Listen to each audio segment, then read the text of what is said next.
Bom dia.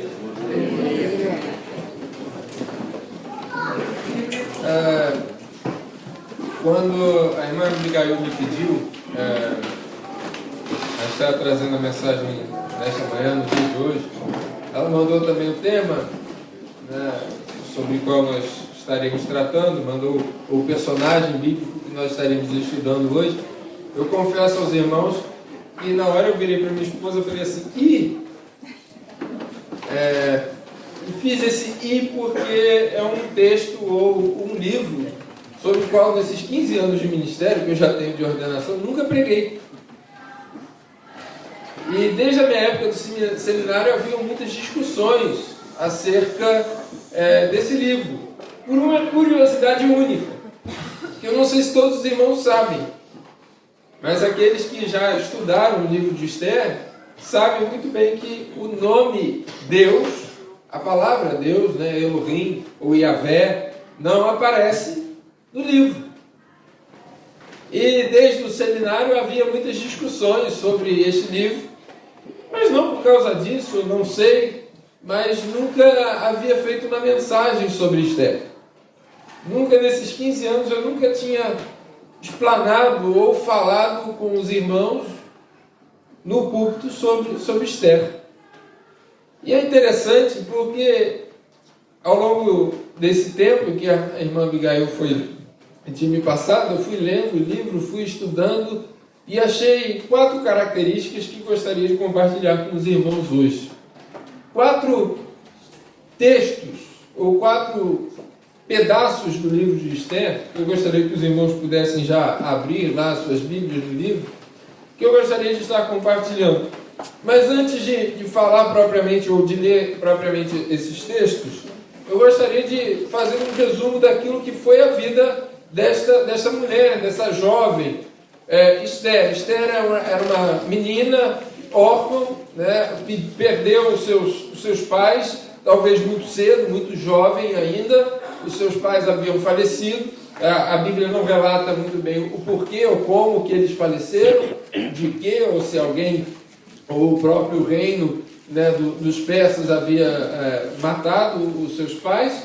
Mas o fato é que ela perdeu os seus pais, ainda jovem, ainda cedo, e um primo dela, chamado Mardoqueu, que era empregado no palácio, havia aceitado ela, ou recolhido ela na sua casa, um primo provavelmente bem mais velho, mas aceitou dentro da sua casa porque tratava como filha. E assim Esther também o respeitava esse primo como sendo o seu próprio pai, que o criou, né, Esther desde jovem, desde muito pequena, quando perdeu seus pais. Então Esther era uma menina que muitos poderiam achar, ou uma mulher que muitos poderiam achar que não daria nada na vida. No máximo, arrumaria um casamento entre os judeus, entre o seu povo, e ficaria ali sendo dona de casa, cuidando do seu lar e de uma família pequena, vivendo num país estranho, à mercê da história, e que nós não conhecíamos, ou conheceríamos. Porque vinha de uma história difícil, criada por pais adotivos, numa casa que não era a sua casa, numa terra que não era a sua terra, entre um povo que não era o seu povo. Passaria muitas vezes despercebido, e como há muitas pessoas nessas condições e que nós conhecemos. Porventura tenha pessoas até aqui mesmo dentro da igreja que passaram por essa situação, em que perderam os seus pais e foram criados por tios, por avós, ou porventura se mudaram, tiveram que sair das suas casas por causa de estudar e moraram em casa de parentes por causa disso. Nós encontramos essas situações no nosso dia a dia. Então, Esther, o primeiro momento, a primeira olhada, quando os irmãos tiverem a oportunidade, se já não leram o livro, vão perceber isso. Era uma menina, uma mulher comum, como no nosso dia a dia nós encontramos muitos nessa situação, e que muitos de nós não damos nada, e apontarmos para o futuro de pessoas nessa situação, não apontaríamos um futuro muito bom ou promissor. Porque ela poderia vir ou carregar muitos traumas dentro da sua mente, dentro do seu coração, levar muitas angústias dentro de si, e isso aqui eu estou falando hipoteticamente, pelo que nós vemos hoje em dia pessoas nessa situação. Costuma-se ver pessoas que foram criadas por aqueles que não são seus pais, por situações adversas, carregarem problemas, carregarem traumas que vão levando para a vida, e isso dificulta muitas vezes a vida da pessoa. E Esther poderia ser uma dessas. Porém, por um conjunto de circunstâncias, e aí poderíamos ler a história, né? A rainha titular do rei Assuero, ou na história secular, Xerxes ou Artaxerxes I, foi rejeitada pelo rei porque desobedeceu a ele. O rei faz ali uma reunião entre os príncipes, entre os principais, faz um banquete, convida a rainha para se exibir diante dos seus convidados, para mostrar, olha minha rainha, quão bonita ela é. E aí a rainha, chamada Vasti, se nega e fala, não vou à presença dele. E por causa disso o rei fica com raiva, recebe um conselho e diz, então você não é mais rainha. E eu vou escolher outra para ocupar o seu lugar. Seu primo, logicamente, fica sabendo da notícia e coloca a menina ali, a Esther, sabendo que ela era bonita, para ser uma das escolhidas. E ali ela é pega entre uma das escolhidas, entre as várias meninas, é colocada naquela situação e vai ganhando apreço daqueles criados do rei. Entre os criados do rei, entre os eunucos, como eram chamados, os homens que eram os guardadores das mulheres do rei, nós vamos vendo que ela vai subindo de posição e vai ganhando confiança das pessoas naquele período de preparação até se apresentar diante do rei. E eu queria que os irmãos abrissem capítulo 2, verso de número 15. O rei gosta dela, o rei se apaixona pela beleza de Esther, escolhe Esther para ser a sua esposa, para ser a sua rainha. E aí, numa situação dessa, eu confesso aos irmãos que eu não sei se eu, na posição de Esther, o que eu faria.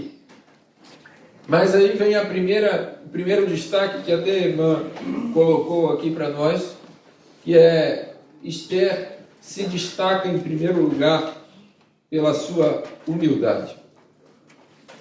Capítulo 2, versículo 15 diz assim: chegando, pois, a vez de Esther, filha de Abiail, tio de Mardoqueu, que tomara por sua filha, para ir ao rei, coisa nenhuma pediu, senão o que disse Hegai, o eunuco do rei, guarda das mulheres, e alcançava Esther graça aos olhos de todos quantos a viam. Coisa nenhuma pediu, a não ser aquilo que era o necessário. Uma mulher de qualidade, uma mulher virtuosa, como foi declamado no poema, a primeira questão que nós podemos observar na vida de uma pessoa é a humildade. E nós vimos isso na vida de um rei de Israel também, que é Salomão. Quando Deus aparece diante dele e pede, ou fala para ele para pedir o que ele quisesse, o que ele pede? Sabedoria. Demonstra humildade diante de Deus. Eu não quero bens, eu quero sabedoria. Então, Esther podia nesse momento pedir várias coisas. Podia pedir vários presentes. Podia pedir o que ela quisesse. E o que ela pede? Nada. Somente o necessário. Aquilo que o eunuco orientou, aquilo que o guarda orientou, ela vai e fala. Não pede nada mais. Ela não esbanja, ela não demonstra soberba por ter sido a escolhida do rei. Ela não demonstra que eu sou a melhor. E ali, irmãos, nós temos que imaginar aquela cena em que talvez as Miss Universo de hoje em dia se inspire talvez em Esther, porque quando elas ganham sempre vai o repórter lá perguntar, né? E aí, o que você, a sua palavra para o mundo? Eu quero a paz mundial, né? Em geral, toda Miss Universo fala isso, né? Paz, paz no mundo, paz mundial. E Esther parece que faz uma de Miss, dá uma de Miss. O que você quer? Nada pediu. Eu não quero nada. Já conquistou tudo. O que mais ela poderia querer? Uma órfã criada pelo seu primo e que agora chega à posição de rainha. E alcança essa posição e todos que estavam ao redor, o versículo diz que não só o rei, mas todas as pessoas que a cercavam, começam a admirá-la por essa qualidade, porque ela é uma pessoa humilde, quieta, pacata. Alguém já me disse que as mulheres do norte são bravas. Essa não foi uma qualidade de Esther. Esther aparentemente não era brava. Não era, no Brasil, mais propriamente dito, no Rio de Janeiro, nós chamamos, não é uma mulher barraqueira. Que gosta de confusão, que gosta de barulho. Esther não é desse tipo. Esther é uma mulher humilde, pacata, quieta, bem comportada. E isso chama a atenção de todas as pessoas que cercam, pelo seu comportamento, pela sua postura. Isso, irmãos, ela não ganhou naquele momento. Era uma qualidade dela. Não é a posição que faz a pessoa. É a pessoa que faz a posição. Entenderam? Não é a posição em que você se encontra que faz o que você é, mas o que você é que faz a sua posição. E Esther me parece muito bem isso. Ela já tinha postura de rainha antes de ser. Ela já tinha as qualidades ou a postura que o título precisava ou requeria. E a primeira delas é essa, a humildade. Passar longe a soberba da pessoa. E aí, hoje em dia, há umas brincadeiras que se fazem, né, entre homens e mulheres, e uma delas é do homem dar o cartão de crédito à mulher ou não, para a mulher comprar as joias, os sapatos. Mas uma coisa o apóstolo Pedro nos ensina muito bem, que a mulher não seja só bonita por fora, não seja a beleza dela o adorno, é isso que o apóstolo Pedro fala, mas que seja o coração, é dentro. E primeiro Esther se destaca pela sua beleza exterior, mas as pessoas começam agora a admirar o que ela tem dentro de si. Uma rainha não se faz pelo que vemos por fora, mas pelo que vemos dentro dela. Como eu disse, a que foi rejeitada, ela era linda também.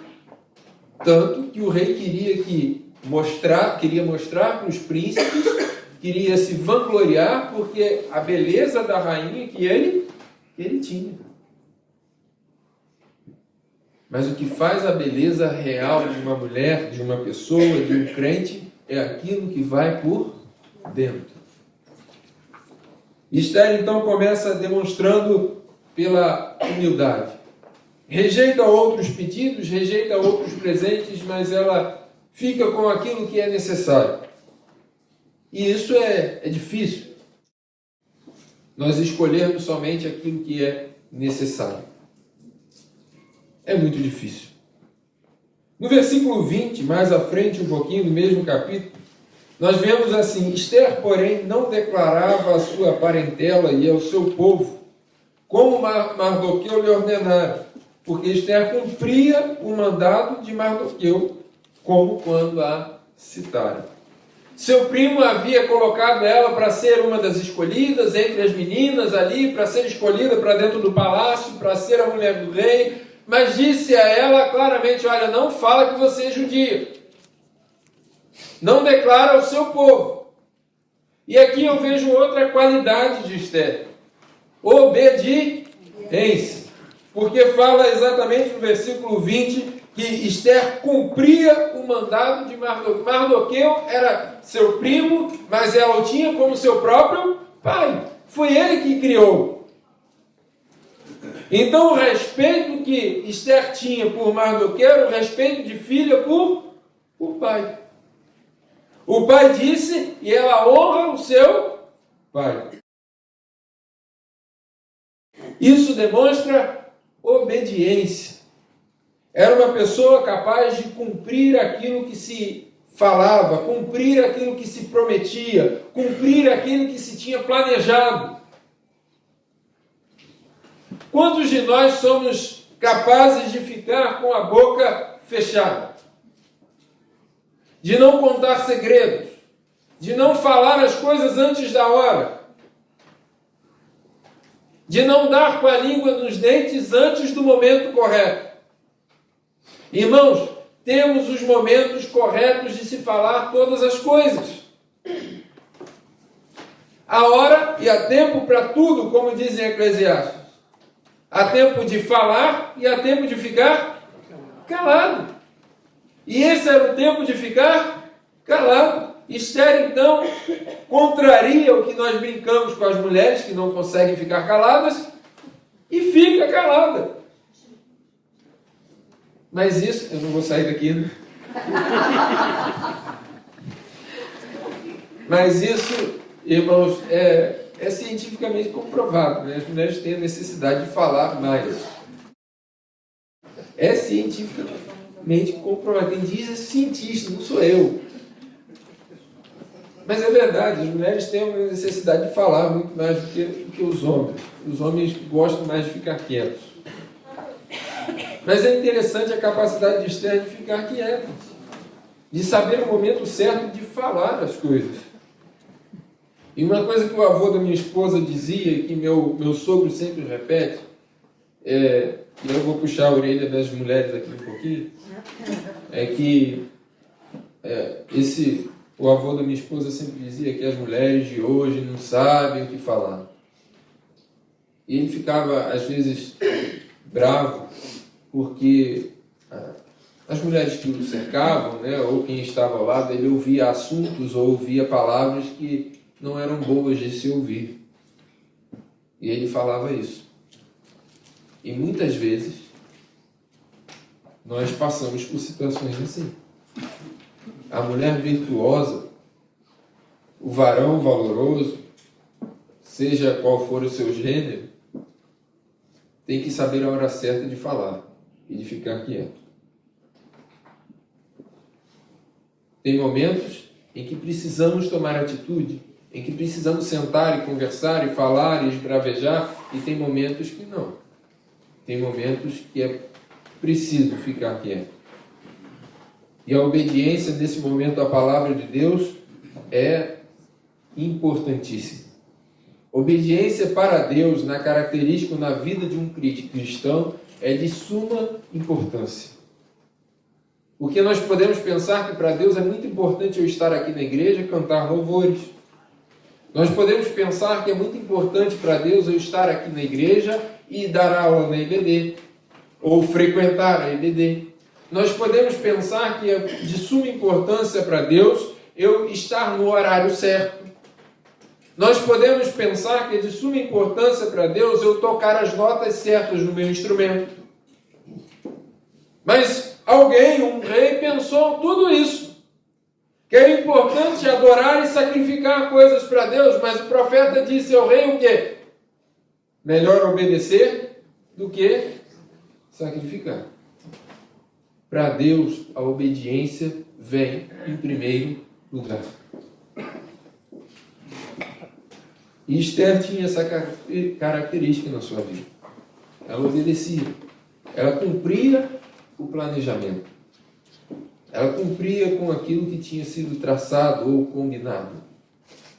Será que nós conseguimos cumprir aquilo que nós combinamos? Será que aquilo que nós tratamos, aquilo que nós prometemos, aquilo que nós falamos com os outros, nós conseguimos cumprir? Será que o que sai da nossa boca lá na frente se torna verdade?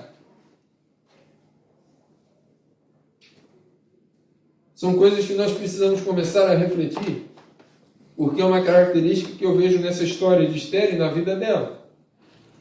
Aquilo que ela falava era verdade, aquilo que ela tinha combinado era verdade, aquilo que ela tinha combinado ela conseguiu cumprir. A palavra dela foi a palavra dela dada ao tio, ao que tinha criado, ao primo, perdão, e essa foi a palavra que foi cumprida.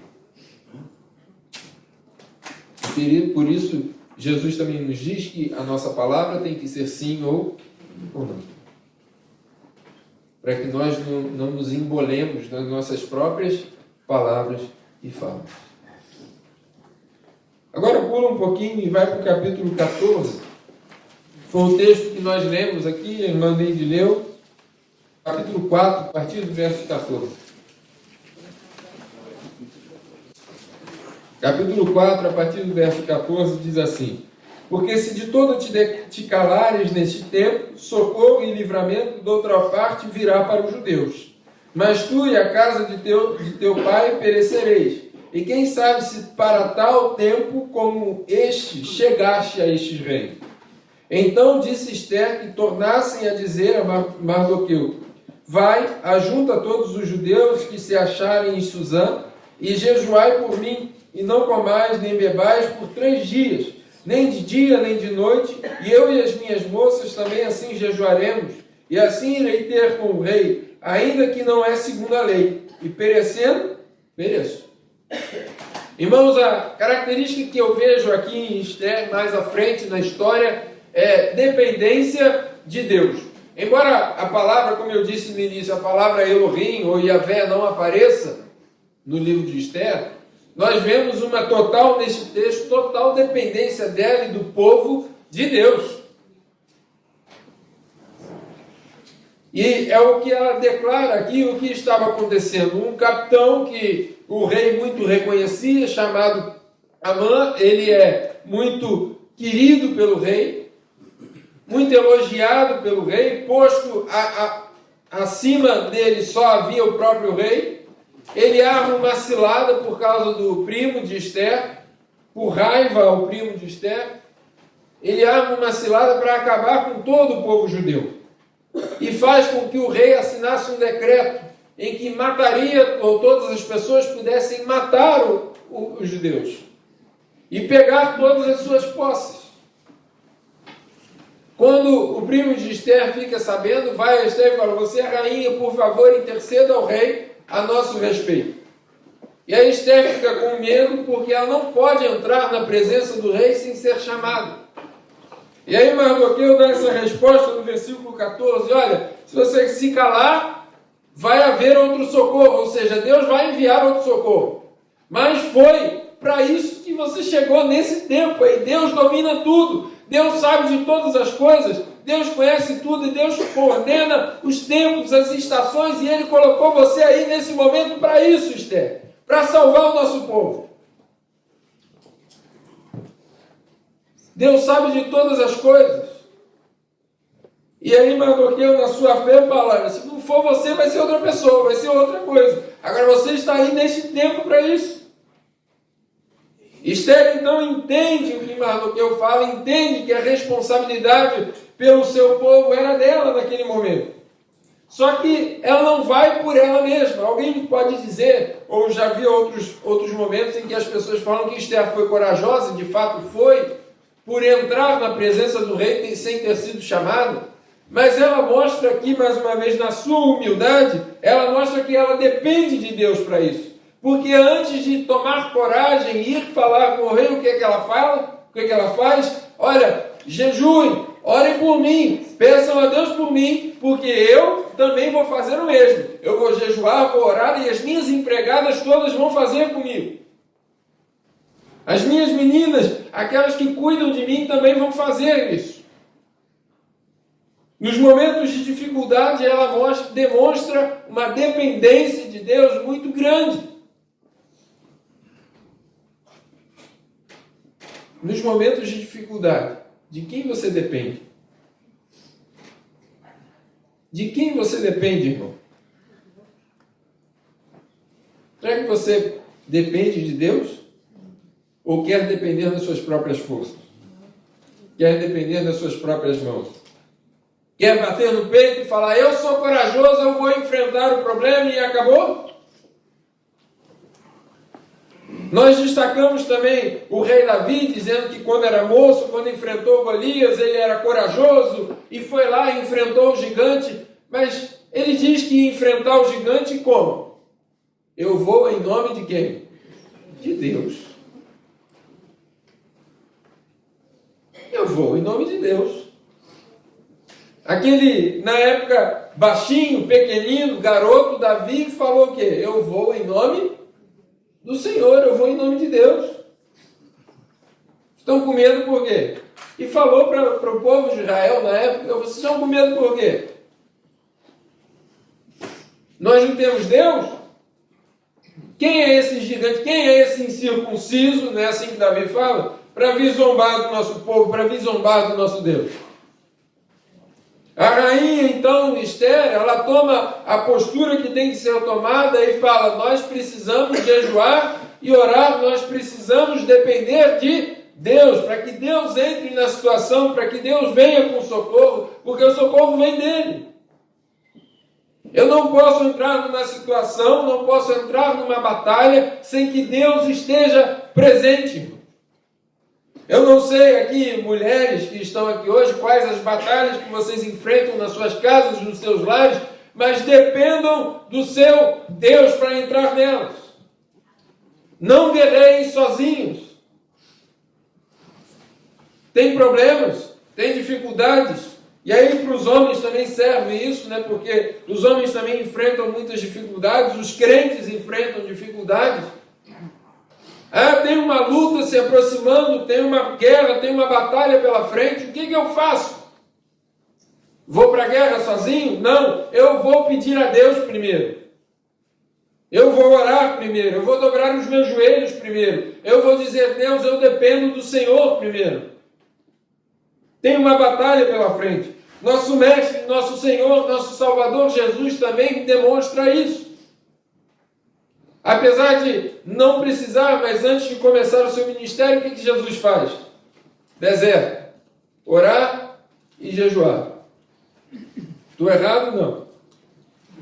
E lá fica 40 dias em jejum e oração no deserto. Até ser tentado pelo diabo. Aí Jesus foi enfrentar outra batalha, a batalha final, de cumprimento da sua missão. Estava para ser pego, preso, morto, crucificado. O que ele faz antes de enfrentar essa última batalha? Se retira com seus apóstolos, vai para o jardim e ali ele faz o quê? Ora. Pede a Deus e fala, Senhor, afasta de mim esse cálice, contudo seja a tua vontade, não a minha. E ali ele fica um tempo orando e quando volta, os discípulos estão dormindo. E ele dá uma bronca ali nos discípulos e fala, olha, vocês não conseguem orar nenhuma hora comigo? E a batalha era grande, era gigante que Jesus tinha pela frente para cumprir a sua missão, para cumprir a vontade do Pai que o Pai lhe tinha ordenado. Então, Esther está diante de uma grande missão, de uma grande batalha. Ela tem que entrar na presença do rei, e o rei tinha que levantar o cetro dele em direção à pessoa, que se o rei não fizesse isso, a pessoa seria morta. Ela sabia disso. E o que ela faz antes? Vai pedir ajuda. Vai pedir que todos estivessem unidos orando. E é interessante isso. Ela não ora sozinha, mas ela busca, vou colocar entre aspas, a igreja para orar todo mundo junto. Porque ela pede que a sua família, o seu povo, as suas empregadas, todos à sua volta estivessem orando também. Então, irmãos, outra lição é não guerreie sozinho. Não guerreie sozinho. Embora possamos pensar que estejamos sozinhos, não estamos. Oremos juntos. Oremos juntos por aqueles propósitos. Fale com um amigo, fale com uma amiga, fale com a sua família. Abra o seu coração e fale: olha, eu preciso de ajuda em oração. Eu tenho uma batalha, irmãos. E eu preciso que os irmãos me ajudem a orar. Me ajudem. Orem por mim. Ora para que isso aconteça. É o que eu vejo na vida dessa mulher. Ela busca ajuda, mas demonstra principalmente a dependência que ela tinha de Deus. E por último, no capítulo 8, verso 3 a 6, e aí nós estamos indo para o final.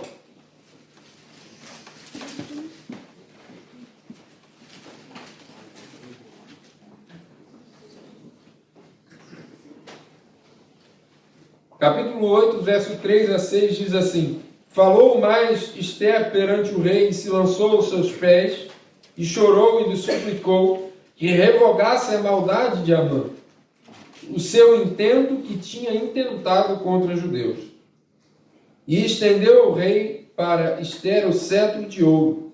Então Ester se levantou e se pôs em pé perante o rei e disse: se bem parecer ao rei, se eu achei graça perante ele, e se este negócio é reto diante do rei, e se eu lhe agrado aos seus olhos, escreva-se que se revoguem as cartas e o intento de Amã, filho de Amedata, o Agagita, as quais ele escreveu para lançar a perder os judeus que há em todas as províncias do rei. Porque como poderei ver o mal que sobrevirá ao meu povo? Como poderei ver a perdição da minha geração? Aqui eu quero destacar, irmãos, que Ester foi fiel e tinha a característica de fidelidade. Se nós temos uma coisa a aprender com essa rainha, é a sua fidelidade. Primeiro com o seu povo e com a sua família e origens. Irmãos, eu já ouvi muitas mensagens, várias vezes, alguns pastores ou líderes reclamando e falando que acontecia o seguinte: nós vamos à igreja, cultuamos, exercemos os nossos cargos e quando chegamos na casa, no almoço ou na janta após os cultos, nós reclamamos de tudo e todos dentro da igreja.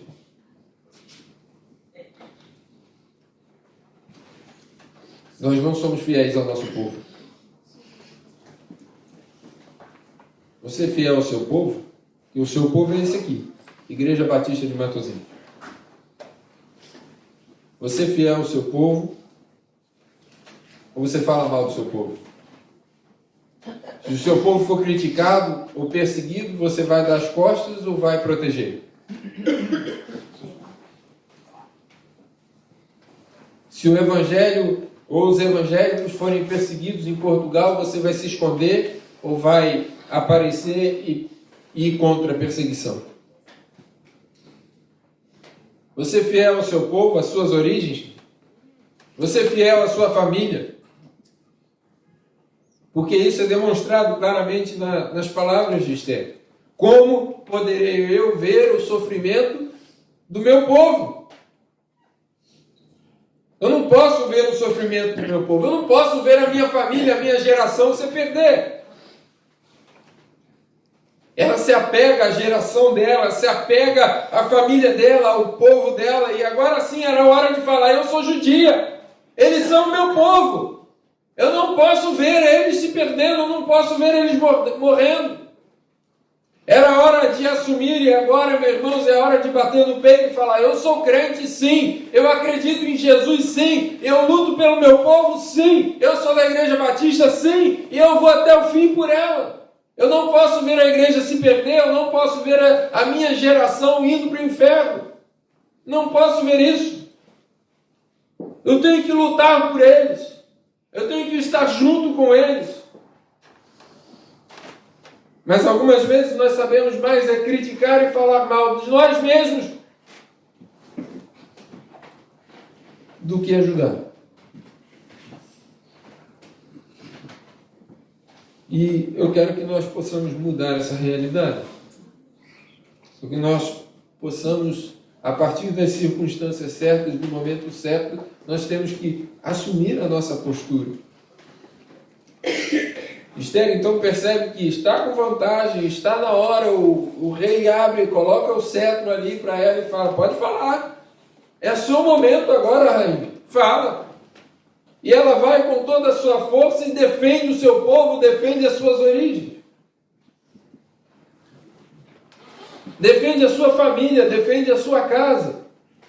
E aí ela dá uma daquela de mãe leoa, como se costuma dizer, né? É aquela que defende a sua cria. Ela vira-se para a sua casa e para o seu povo diante do rei e começa a defendê-los. Mesmo que custasse a sua vida naquele momento. Nós temos que defender o nosso povo.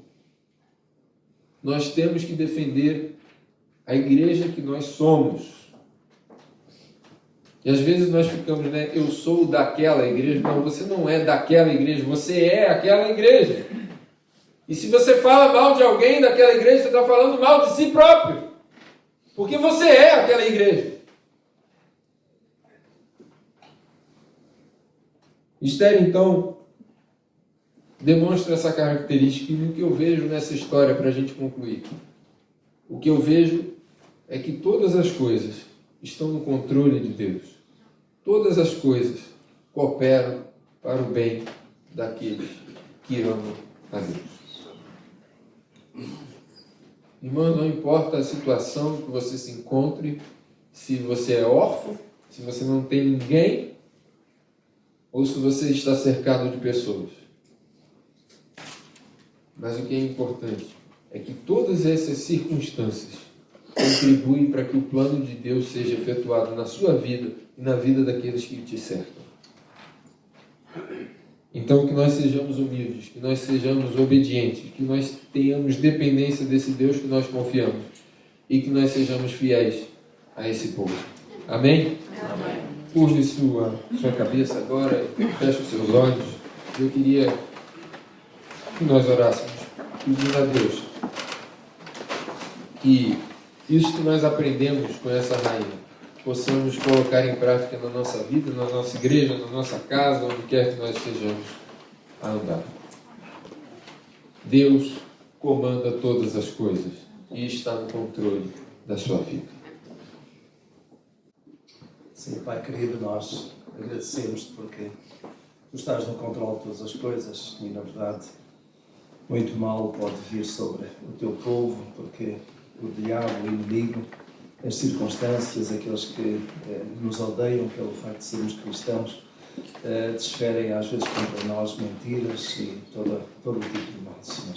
Mas nós te agradecemos, Senhor, pela tua graça maravilhosa sobre nós, que nos vai protegendo, vai cuidando de nós nas mais diversas situações e, Senhor, na verdade, às vezes nós nem damos conta de como tu nos proteges e cuidas das nossas vidas e dos nossos queridos. Muito e muito obrigado, Deus, pela preservação da vida que tu tens dado a cada um de nós. Muito obrigado, Senhor, porque, na verdade, tu nos tens protegido de tantos males. E nós queremos, a Deus, rogar-te, em nome de Jesus, que nos protejas de qualquer mal que o diabo queira lançar sobre nós, pelo simples facto que nós somos filhos teus e proclamamos o teu nome, Senhor. Nós te agradecemos muito por esta arma poderosa que tens colocado nas nossas mãos, que é a oração. Na verdade, Senhor, podemos ter a tua palavra e temo-la como palavra fiel, palavra verdadeira, palavra poderosa, mas a nossa oração é a nossa comunicação contigo, é a nossa vida, a nossa dependência espiritual, a nossa paz. É isso que nos traz conforto, que nos traz segurança, nos traz também, Senhor, tantas e tantas vezes a ação poderosa da tua parte sobre nós, Senhor. Permite, Pai do céu, que cada um que aqui está, que está em dificuldade, que está a passar por alguma situação conflituosa, Senhor, tenha a tua sabedoria, tenha a tua graça, tenha a força do teu Espírito, a tua proteção, Senhor. Tu conheces cada um, sabes na verdade aquilo que está a acontecer com cada pessoa que está aqui, Senhor. Nós suplicamos em nome de Jesus que tu cuides das suas necessidades, que tu dês sabedoria para enfrentar os problemas, as situações que têm que decidir. Que, ó Deus do céu, também tu sejas com esta igreja, que nos ajudes a proclamarmos bem alto o teu nome, Senhor, a não nos calarmos a tempo e fora de tempo, mas que realmente, Senhor, possamos dar testemunho a quem está ao nosso redor. Sejam nossos compatriotas, sejam estrangeiros, Senhor, sejam de outras nações, ó Pai do céu, pela tua graça maravilhosa. Tu fizeste um povo de todas as raças, todas as nações. E nós te agradecemos porque sentimos isso muito no nosso meio. E por isso, Pai do céu, te louvamos e agradecemos pela tua graça maravilhosa. Em nome e por amor de Jesus. Amém.